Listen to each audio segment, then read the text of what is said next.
Hello dear students, कैसे हैं आप सब लोग। आई होप आप अच्छे होंगे। मैं हूं मोहित शर्मा और आप देख रहे हैं मेरे YouTube channel the nucleus of chemistry. तो बेटा आज क्लास 10th केमिस्ट्री का जो चैप्टर नंबर 1 है हमारे पास, केमिकल रिएक्शंस एंड इक्वेशन, उसके एनसीईआरटी के क्वेश्चंस में लेके आया हूं आपके लिए। तो आज हम लोग एनसीईआरटी के कुछ इंटेक्स्ट क्वेश्चंस को सॉल्व करेंगे जो कि बहुत ज़्यादा ज़रूरी है आपके बोर्ड एग्जाम के लिए। तो बिना किसी देरी के स्टार्ट करते हैं अपना लेक्चर। और सबसे पहले देखते हैं क्वेश्चन नंबर 1 जो कि बहुत ज़्यादा इंपॉर्टेंट है और काफ़ी बार बोर्ड एग्जाम के अंदर पूछा जाता है।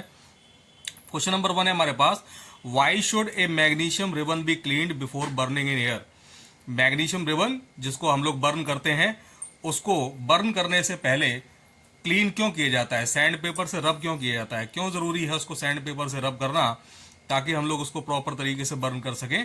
तो ऐसी क्या वजह है कि मैग्नीशियम रिबन को बर्न करने से पहले उसको क्लीन किया जाता है with the help of sand paper.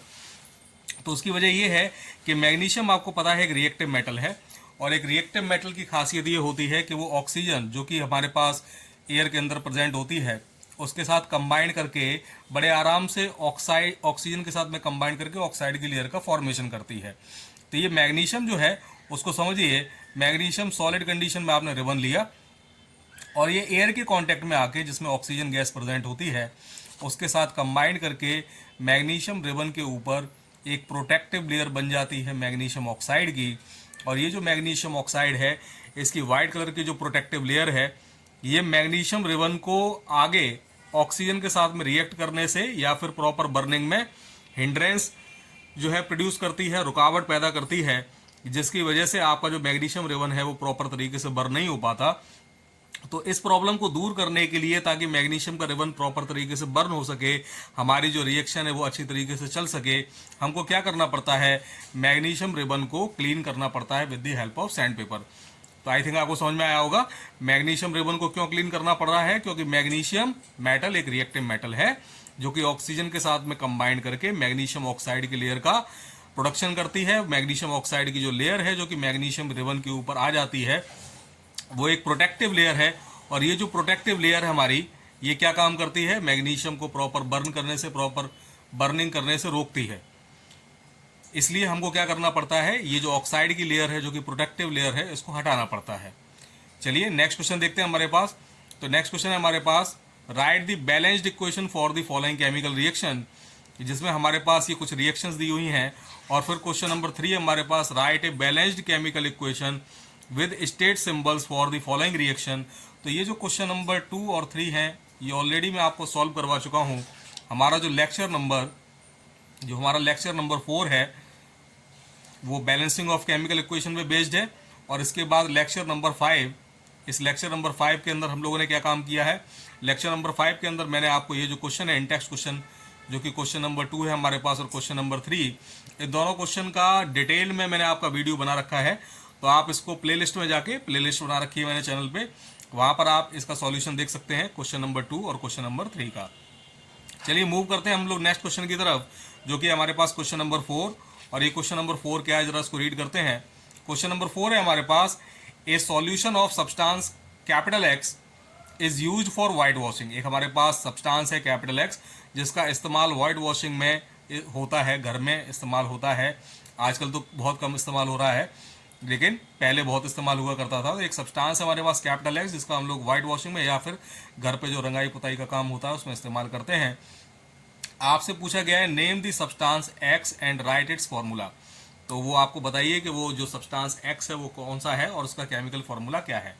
तो बेटा वो सब्सटेंस जिसका इस्तेमाल हम लोग वाइट वॉशिंग में करते हैं या घर में रंगाई पुताई जो होती है उसमें इस्तेमाल किया जाता है, वो सब्सटेंस है हमारे पास कैल्शियम ऑक्साइड जिसको हम लोग CaO से रिप्रेजेंट करते हैं। तो CaO जिसका नाम क्या है हमारे पास, कैल्शियम ऑक्साइड। इस कैल्शियम ऑक्साइड का एक और नाम क्या है याद कीजिए, मैंने आपको बताया था, इसको हम लोग क्विक लाइम भी बोलते हैं। क्या बोलते हैं इसको, क्विक लाइम। तो क्विक लाइम जिसको कैल्शियम ऑक्साइड बोला जाता है, ये क्विक लाइम जिसका केमिकल फॉर्मूला है हमारे पास CaO, इसका इस्तेमाल किस में होता है, वाइट वॉशिंग में इसका इस्तेमाल होता है। तो कैपिटल एक्स की जगह क्या आ जाएगा हमारे पास, कैपिटल एक्स क्या हो गया हमारे पास, कैपिटल एक्स हो गया हमारे पास कैल्शियम ऑक्साइड, ये हो गया इसका नाम। और आपसे पूछा था इसका फॉर्मूला, तो फॉर्मूला भी मैंने आपको बता दिया क्या होता है, CaO जिसको कैल्शियम ऑक्साइड बोला जाता है। अब इसके बाद क्वेश्चन नंबर सेकंड पूछा है, सेकंड पार्ट पूछा है, right the reaction of the substance capital x named in first above with water. बहुत ही इंपॉर्टेंट इक्वेशन है हमारे पास।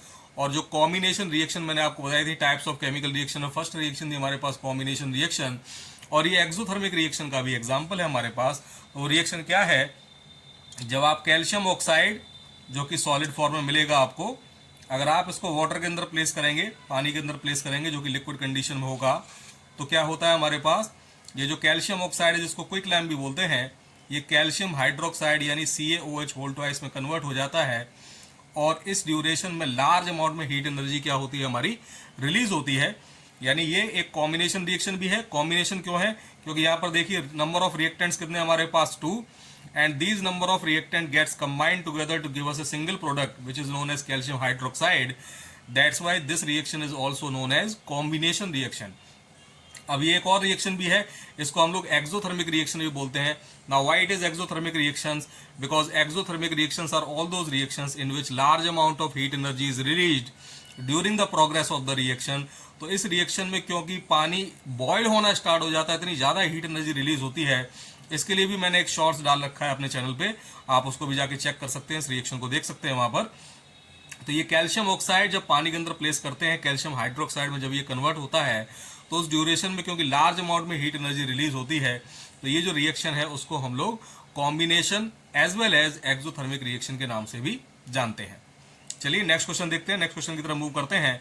तो नेक्स्ट क्वेश्चन है हमारे पास, नेक्स्ट क्वेश्चन दिया हुआ हमारे पास, what is the amount of gas collected in one of the test tube in activity 1.7, double of the amount collected in the other, name this gas। अब आपके पास एक्टिविटी 1.7 जो कि NCERT में दी हुई है, ये क्या है एक्टिविटी, उसको मैं ज़रा दिखाना चाहता हूँ आपको। पहले इस एक्टिविटी को देख लीजिए, उसके बाद आपको बेटर समझ में आएगा, बेटर अंडरस्टैंडिंग मिलेगी।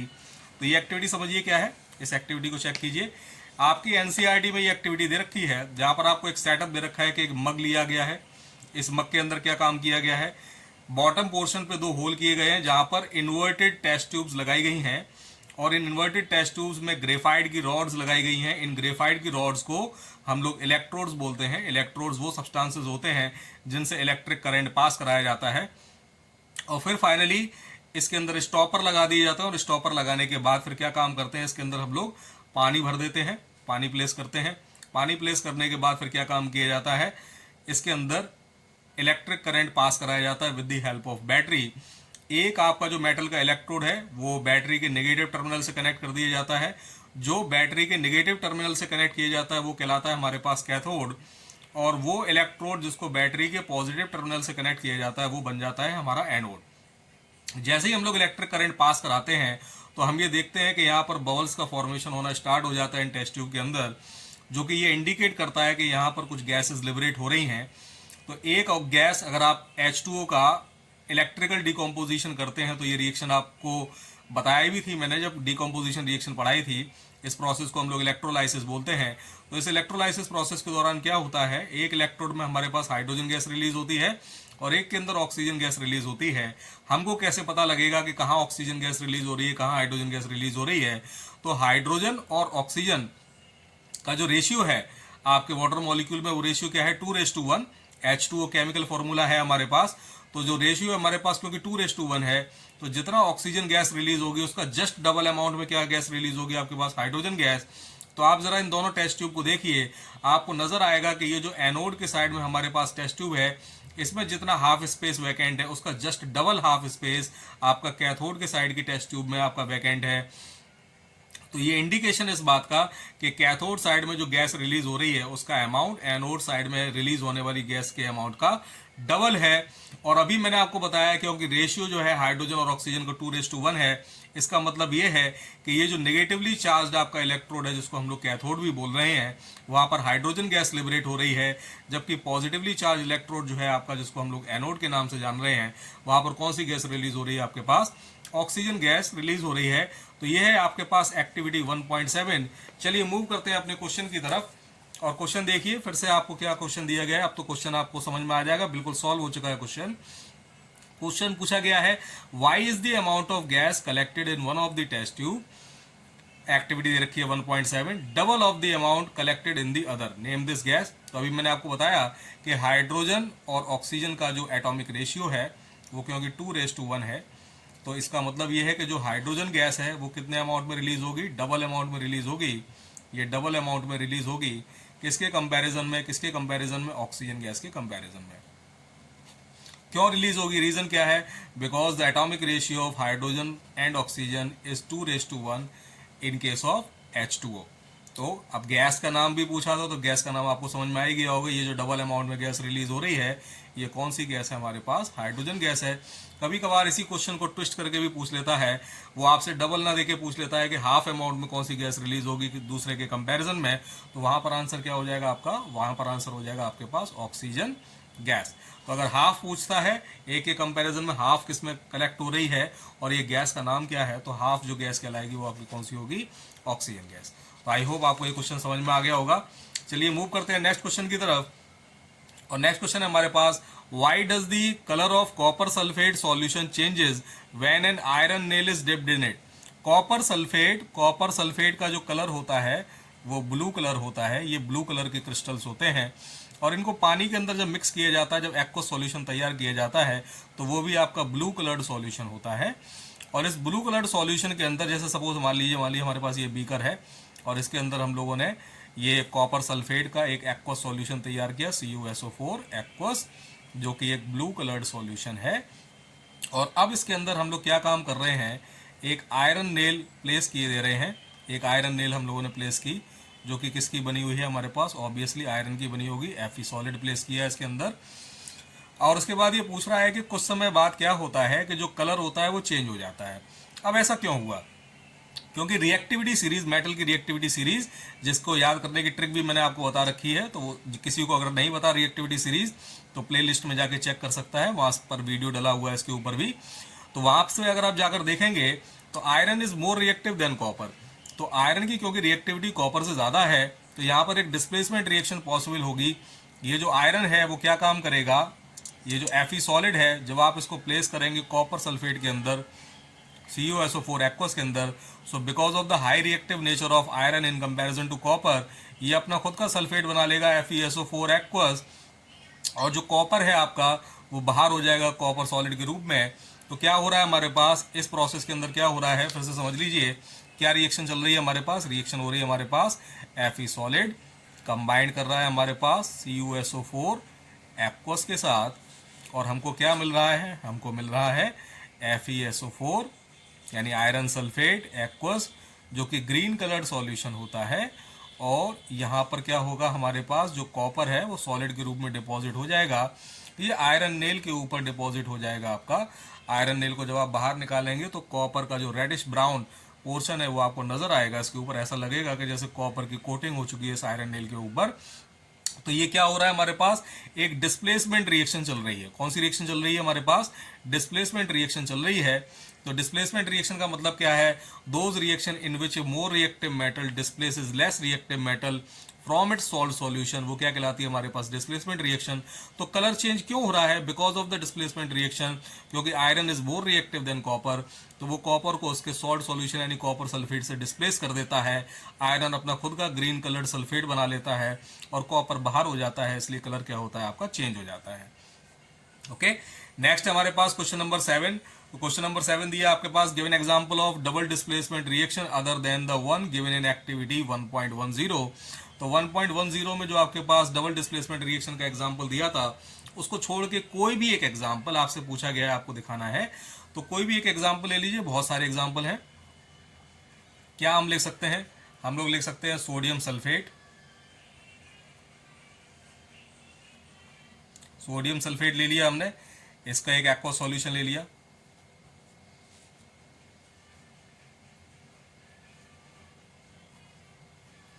और उसके बाद ले लिया लेड आयोडाइड, लेड आयोडाइड का एक्वा सॉल्यूशन ले लिया हम लोगों ने। तो क्या होगा हमारे पास, हमको मिलेगा लेड सल्फेट यानी PbSO4 प्रेसिपिटेट के रूप में। और क्या बनेगा हमारे पास, सोडियम आयोडाइड यानी आपको मिलेगा यहाँ पर 2NaI। तो ये भी आपके पास एक डबल डिस्प्लेसमेंट रिएक्शन है, जो कि एक प्रेसिपिटेशन रिएक्शन का भी एग्जाम्पल है। तो ये या कोई और भी डबल डिस्प्लेसमेंट रिएक्शन के जो भी आपके पास एग्जाम्पल हो, वो सारे एग्जाम्पल इस कैटेगरी में आ जाएंगे। तो आई होप ये भी क्लियर हुआ होगा आपको क्वेश्चन। चलिए मूव करते हैं नेक्स्ट क्वेश्चन की तरफ। नेक्स्ट क्वेश्चन है हमारे पास, identify the substances that are oxidised and the substances that are reduced in the following reaction. तो हमारे पास रिएक्शन है एक, हमारे पास फर्स्ट रिएक्शन है हमारे पास Na+O2 गिव्स 2Na2O, ये रिएक्शन आपको दे रखी है। अब इसमें पूछा गया है कि कौन सा सब्सटेंस ऑक्सीडाइज हो रहा है और कौन सा रिड्यूस हो रहा है। तो देखिए मैंने आपको बताया था कि ऑक्सीडेशन का मतलब क्या होता है, एडिशन ऑफ ऑक्सीजन। तो साफ साफ दिख रहा है यहाँ पर कि Na जब कन्वर्ट हो रहा है Na2O में, तो यहाँ पर क्या हो रहा है, हमारे पास एडिशन हो रहा है ऑक्सीजन का। तो ऑब्वियसली ये जो हमारे पास सोडियम है वो क्या हो रहा है, हमारे पास ऑक्सीडाइज्ड हो रहा है, ऑक्सीडाइज्ड हो रहा है। अब देखिए जरा, इसके बाद फिर मैंने आपको बताया था कि एडिशन ऑफ हाइड्रोजन को हम लोग क्या बोलते हैं, एडिशन ऑफ हाइड्रोजन को हम लोग रिडक्शन बोला करते हैं। हाइड्रोजन किस फॉर्म में ऐड होता है, हमारे पास H+ फॉर्म में ऐड होता है। तो हम लोग इसको इलेक्ट्रोपॉजिटिव भी बोलते हैं। क्या बोलते हैं, इलेक्ट्रोपॉजिटिव बोलते हैं। तो ये चीज़ याद रखिएगा, हम लोग रिडक्शन को इस तरीके से डिफाइन कर सकते हैं, एडिशन ऑफ हाइड्रोजन या फिर एडिशन ऑफ इलेक्ट्रोपॉजिटिव एलिमेंट। यानी मेटल्स क्या होती हैं आपकी इलेक्ट्रोपॉजिटिव, क्योंकि वो अपने इलेक्ट्रॉन को लूज करके कैटायन में कन्वर्ट होना चाहती हैं। तो जितनी भी मेटल्स हैं वो इलेक्ट्रोपॉजिटिव कहलाती हैं। तो यहाँ पर अगर आप चेक करेंगे तो ये जो ऑक्सीजन है, ये ऑक्सीजन भी कन्वर्ट हो रहा है आपके पास Na2O में। लेकिन ऑक्सीजन जब कन्वर्ट हुआ है Na2O में, तो यहाँ पर जो आपकी सोडियम मेटल है वो इस ऑक्सीजन के साथ में ऐड हो रही है। ये जो सोडियम मेटल है कैसी है, हमारे पास इलेक्ट्रोपॉजिटिव है। और इलेक्ट्रोपॉजिटिव होने की वजह से यहाँ पर हम क्या कह सकते हैं कि ऑक्सीजन का क्या हो रहा है, यहाँ पर रिडक्शन हो रहा है। यानी इसका मतलब कौन इसमें ऑक्सीडाइज हो रहा है, यहाँ पर जो सोडियम है आपका वो ऑक्सीडाइज हो रहा है, ऑक्सीडाइज हो रहा है। और जो ऑक्सीजन है हमारा वो क्या हो रहा है, हमारे पास रिड्यूस्ड हो रहा है, ये रिड्यूस हो रहा है आपका। चलिए अगला देखते हैं, नेक्स्ट क्वेश्चन देखते हैं हमारे पास, क्वेश्चन नंबर सेकंड। तो क्वेश्चन नंबर सेकंड है हमारे पास, copper oxide CuO+H2 gives Cu solid and plus H2O water molecule. तो जरा देखिए, दिख रहा है अपने को साफ साफ, कॉपर ऑक्साइड कन्वर्ट हो रहा है हमारे पास कॉपर सॉलिड में। और जब ऐसा हुआ है तो यहाँ पर आपको रिमूवल देखने को मिल रहा है ऑक्सीजन का। यानी ऑक्सीजन का रिमूवल क्या कहलाता है, याद कीजिए मैंने आपको साफ साफ बताया था कि जब भी कभी किसी प्रोसेस में, रिएक्शन में ऑक्सीजन रिमूव होगा तो वो प्रोसेस क्या कहलाएगा, आपका रिडक्शन। और देखिए यहाँ पर हाइड्रोजन जब कन्वर्ट हो रहा है हमारे पास H2O में, तो यहाँ पर क्योंकि एडिशन हो रहा है ऑक्सीजन का, एडिशन ऑफ ऑक्सीजन क्या कहलाता है हमारे पास, ऑक्सीडेशन। तो साफ साफ नजर आ रहा है यहाँ पर कि जो कॉपर ऑक्साइड है जब वो कॉपर में कन्वर्ट हो रहा है तो उसका रिडक्शन हो रहा है, यानी ये रिड्यूस्ड फॉर्म है। और जो हमारे पास हाइड्रोजन है, क्योंकि उसमें ऑक्सीजन ऐड हो रहा है जब वो कन्वर्ट हो रहा है H2O में, तो H2 जो है वो हमारा क्या हो रहा है, ऑक्सीडाइज। जबकि जो कॉपर ऑक्साइड है वो क्या हो रहा है हमारे पास, रिड्यूस हो रहा है। तो आई होप ये जो इंटेक्स्ट क्वेश्चन है वो आपको समझ में आए होंगे। किसी भी क्वेश्चन के रिगार्डिंग अगर आपको कोई भी डाउट है तो मुझे कमेंट सेक्शन में ज़रूर बताइएगा, उस क्वेश्चन को मैं दोबारा एक्सप्लेन करने की पूरी कोशिश करूंगा। Thank you very much.